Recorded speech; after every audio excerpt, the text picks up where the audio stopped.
Assalamualaikum warahmatullahi wabarakatuh. Bismillahirrahmanirrahim. Assalamualaikum warahmatullahi wabarakatuh.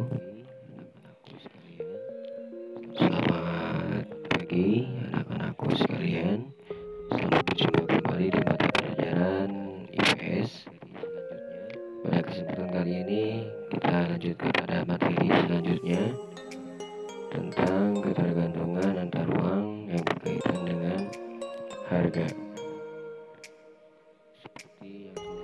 Pengertian harga seperti yang telah kita pelajari di kelas 7,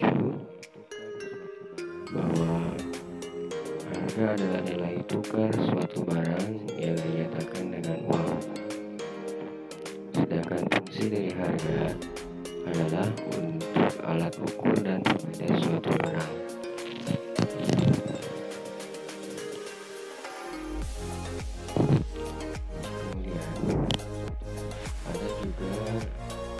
Harga suatu barang di suatu daerah dan di daerah lain dapat berbeda. Faktor yang mengakibatkannya antara lain sebagai berikut. Dan di sini ada faktor penyebab perbedaan harga. Yang pertama, harga distribusi. Jarak distribusi. Salah satu faktor penting yang membedakan adalah jarak yang ada pada produsen dan konsumen. Semakin jauh jarak distribusi suatu barang, maka biaya yang dikeluarkan produsen makin besar. Produsen akan membebankan biaya tersebut pada harga barang. Akibatnya, harga suatu barang akan menjadi lebih mahal. Kemudian yang kedua, ketersediaan barang. Ketersediaan barang juga dapat membuat harga menjadi lebih mahal. Apabila suatu barang tersedia melimpah di suatu wilayah, harga barang tersebut cenderung murah. Namun, apabila barang yang sama jarang atau tidak tersedia di wilayah lain, barang tersebut akan cenderung mahal. Kemudian yang ketiga, perbedaan kebutuhan. Kebutuhan konsumen yang berbeda akan membuat harga suatu barang juga berbeda. Apabila konsumen di wilayah A membutuhkan suatu barang, maka harga barang tersebut di wilayah A cenderung akan tinggi. Di sisi lain, konsumen di wilayah B tidak terlalu membutuhkan barang tersebut, maka harga barang tersebut di wilayah B akan cenderung rendah. Ini yang menjadi perbedaan kebutuhan. Kemudian ada yang keempat, yaitu persaingan. Tingkat persaingan produsen barang yang sama di suatu wilayah dapat menentukan harga barang. Apabila persaingan produsen tinggi di wilayah A, produsen cenderung bersaing menentukan harga, sehingga harga cenderung rendah. Di sisi lain, apabila persaingan produsen rendah di wilayah B, maka produsen dapat lebih mudah menentukan harga sehingga harga barang cenderung tinggi. Kemudian ada kebijakan penetapan harga global. Perusahaan dapat menjual produknya ke dalam maupun ke luar negeri. Apabila produk dijual ke luar negeri, perusahaan harus memperhatikan biaya yang diperlukan dalam menetapkan harga biaya. Yang harus diperhatikan antara lain biaya pengiriman dan biaya impor dari negara yang dituju. Perusahaan dapat menetapkan harga suatu produk yang dijual ke luar negeri antara lain melalui 3 cara. Yang pertama, ada kebijakan etnosentris. Pada kebijakan ini terdapat keterlibatan tinggi kantor pusat pada penetapan harga. Perusahaan dapat memaksakan harga yang sama di seluruh dunia. Kemudian yang kedua, ada kebijakan geosentris. Pada kebijakan ini, tingkat keterlibatan kantor pusat pada penetapan harga tidak tinggi. Perusahaan dapat menetapkan harga yang sama atau harga dasar, namun terdapat tambahan harga berkaitan dengan harga yang dituju. Kemudian, ada juga kebijakan polisentris. Pada kebijakan ini, keterlibatan kantor pusat sangat rendah, atau bisa dibilang rendah. Kantor cabang di negara bersangkutan dapat menetapkan harga sendiri berkaitan dengan keadaan pasar setempat. Pada kebijakan ini, harga produk di suatu negara tidak berhubungan dengan harga produk di negara lain. Jadi setiap warga dapat menentukan harga produk mereka sendiri. Materi selanjutnya yaitu pasar. Setelah kita pelajari di kelas 7 pengertian dari pasar. Setelah kita pelajari dalam kelas 7 atau pengertian sehari-hari, pasar dalam arti sempit atau pengertian sehari-hari, berbagai macam barang dilakukannya kegiatan jual beli sehari-hari. Berbagai macam barang dan jasa untuk keperluan hidup sehari-hari.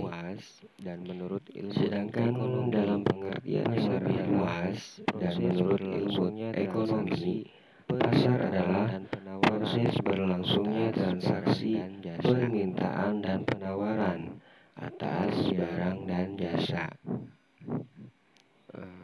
Kemudian juga memiliki fungsi. Yang pertama, fungsi distribusi juga memiliki fungsi. Yang pertama, fungsi distribusi, dan yang kedua, fungsi pembentukan harga, dan yang ketiga, fungsi promosi. Pasar berfungsi sebagai sarana distribusi barang atau pasar berfungsi memperlancar proses penyaluran barang atau jasa dari produsen ke konsumen. Pembentuk harga, sedangkan sebagai harga sebagai sarana pembentuk harga, pasar berfungsi membantu kesepakatan harga antara penjual dan sebagai pembeli. Pasar berfungsi sebagai sarana promosi dan memperinformasikan. Pasar berfungsi sebagai tempat memperkenalkan dan memberi informasi, menginformasikan suatu barang atau jasa. Pasar dapat dibedakan berdasarkan wujud. Kemudian, pasar dapat dibedakan berdasarkan wujud pasar atau jenis barang yang dijual, luas jangkauan atau distribusi, waktu penyelenggaraan, jumlah penjual dan pembeli, serta organisasi penyelenggara. Kemudian ada perdagangan Indonesia. Yang dihasilkan oleh berbagai dunia. Terdapat beragam produk yang dihasilkan oleh berbagai negara. Sebagian negara melakukan ekspor atau menjual barang dijual ke sebagian produk ke pasar luar negeri, artinya dijual ke pasar dunia. Ekspor dan impor yang dilakukan. Kita dapat melihat perdagangan melalui nilai ekspor dan impor yang dilakukan oleh Kementerian Perdagangan Republik Indonesia pada tahun 2016.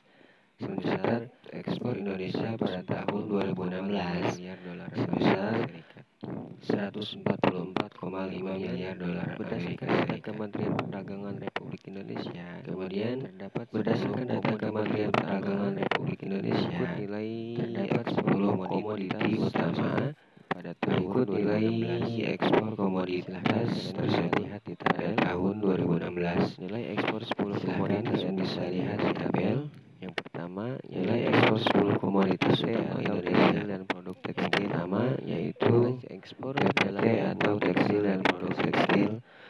Nilai ekspor dalam ribuan dolar Amerika Serikat sekian juta, jumlah sekian banyak sekian juta ekspor tekstil dan dari tekstil. Nilai ekspor tekstil dan kopi produk tekstil. Di nilai ekspor yang terendah adalah kopi. Di nilai ekspor dalam ribuan dolar Amerika Serikat itu adalah WTO itu adalah World Trade Organization dunia atau organisasi perdagangan dunia atau internasional. Mencatat pada tahun 2016 Presentasi jenis ekspor Indonesia berasal dari produk manufaktur 44,1%, sebesar 4,4. Nah, WTO juga mencatat pada tahun 2016 tujuan utama WTO juga mencatat pada tahun 2016 tujuan utama ekspor Indonesia dalam presentasi adalah Tiongkok. Jadi tujuan utamanya yaitu ke Tiongkok. Kemudian ada untuk Indonesia perdagangan dunia. Kemudian ada terdapat perdagangan dunia. Perdagangan dunia di dunia terdapat beragam produk yang dihasilkan oleh berbagai negara atau menjual negara melakukan ekspor pasar luar negeri atau menjual bagian produk ke pasar luar negeri. Artinya dijual ke pasar dunia. Nah, kemudian kita dapat melihat perdagangan di dunia. Salah satu caranya kita dapat melihat total ekspor yang dihasilkan. Salah satu caranya kita dapat menghitung jumlah total ekspor yang dihasilkan oleh suatu negara. WTO membagi produk menjadi produk agrikultural, manufaktur, minyak dan bahan lain. Kemudian produk manufaktur, kemudian produk lain, peralatan kantor, produk manufaktur, kemudian dibagi atas peralatan kantor dan telekomunikasi, kendaraan, telekomunikasi, besi dan baja, kendaraan, pakaian dan tekstil, besi dan baja, dan produk manufaktur lain. Itu yang dapat Bapak sampaikan di kesempatan kali ini. Hanya itu yang dapat Bapak sampaikan di kesempatan kali ini. Kurang lebihnya mohon maaf. Tugasnya sudah Bapak di-share, sudah Bapak share di Classroom. Silakan kalian kerjakan. Sekian dan terima kasih. Wassalamualaikum.